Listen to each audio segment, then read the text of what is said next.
నమస్తే, నేను Yashoda. Welcome to Pallavi TV. Andhra Pradesh ని కొత్త రకం వ్యాధి హడలెత్తిస్తోంది. స్క్రబ్ టైఫస్ లక్షణాలతో విజయనగరంలో మహిళ మృతి చెందటం, రాష్ట్ర వ్యాప్తంగా పాజిటివ్ కేసులు పెరగటం ఆందోళన కలిగిస్తోంది. 26 జిల్లాల్లోనూ స్క్రబ్ టైఫస్ పాజిటివ్ కేసులు ఉన్నాయి. చిత్తూరులో 380, కాకినాడలో 140కి పైగా కేసులు, విశాఖలో 125 కేసులు వెలుగులోకొచ్చాయి. అలాగే కడప, నెల్లూరు, అనంతపురం, తిరుపతి, విజయనగరం, కర్నూలు, అనకాపల్లి, శ్రీకాకుళం, గుంటూరు, నంద్యాల జిల్లాలోనూ కేసులు పెరుగుతున్నాయి. నల్లిని పోలిన పురుగు కుట్టడంతో ఈ వ్యాధి వస్తుందని డాక్టర్స్ చెప్తున్నారు. కుట్టిన చోట దద్దుర్లు, నల్లటి మచ్చలు రావటం, జ్వరం, వాంతులు, తల, ఒంటి నొప్పులు, పొడిదగ్గు ఈ వ్యాధి లక్షణాలు. అసలేంటి స్క్రబ్ టైఫస్? ఎలా సోకుతుంది? ఎటువంటి జాగ్రత్తలు అవసరం?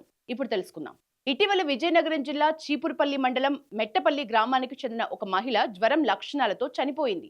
జ్వరంతో పాటు శరీరంలో నల్లటి చుక్కలాంటి గాయం, తీవ్రమైన అలసట, వణుకులు, శ్వాసకోశ ఇబ్బందులు రావడంతో కుటుంబ సభ్యులు ఆమెను వెంటనే హాస్పిటల్కి తరలించారు.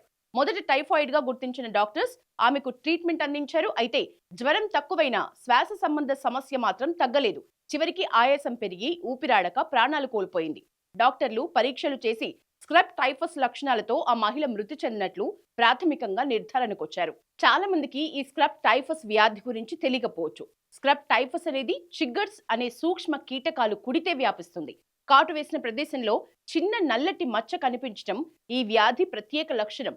పొలాల్లో పనిచేసే రైతులు జంతువులకు దగ్గరగా ఉండేవారు, అడవుల్లో తిరిగేవారని ఈ పురుగు కుట్టే అవకాశం ఎక్కువగా ఉంటుందని డాక్టర్స్ హెచ్చరిస్తున్నారు. గడ్డి పొలాలు, తడి నేలలు, చెత్తతో ఉన్న ప్రదేశాల్లో చిగ్గర్స్ కీటకాలు ఎక్కువగా ఉంటాయి. ఇవి కుడితే బ్యాక్టీరియా శరీరంలోకి ప్రవేశిస్తుంది. ఎలుకలు, అడవి జంతువులు ఈ బ్యాక్టీరియాకు నిల్వ కేంద్రాలు.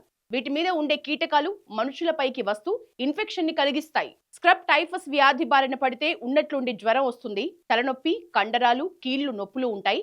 పురుగు కుట్టిన చోట నల్లటి మచ్చ ఉంటుంది, దద్దుర్లొస్తాయి, శ్వాస సమస్యలు, వాంతులు, కడుపు నొప్పి, విరేచనాలు అవుతాయి. వ్యాధి తీవ్రమైన దశలో ఆర్గాన్ ఫెయిల్యూర్, లివర్, కిడ్నీ సమస్యలు, నర్వస్ సిస్టమ్ డ్యామేజ్ లాంటి సీరియస్ ఇష్యూస్ కనిపిస్తాయి. స్క్రబ్ టైఫస్ బాధితులను వెంటనే ట్రీట్మెంట్ అందిస్తే మరణాల రేటు 2% లోపే ఉంటుంది. అయితే ఊపిరితిత్తులకు ఈ వ్యాధి సోకితే రికవరీ కావటం చాలా కష్టమని డాక్టర్స్ చెప్తున్నారు. జ్వరం తగ్గకపోవటం, గాయం దగ్గర దుర్వాసన, శరీర నొప్పులు ఉంటే వెంటనే ప్రభుత్వ హాస్పిటల్లో చికిత్స తీసుకోవాలని సూచిస్తున్నారు.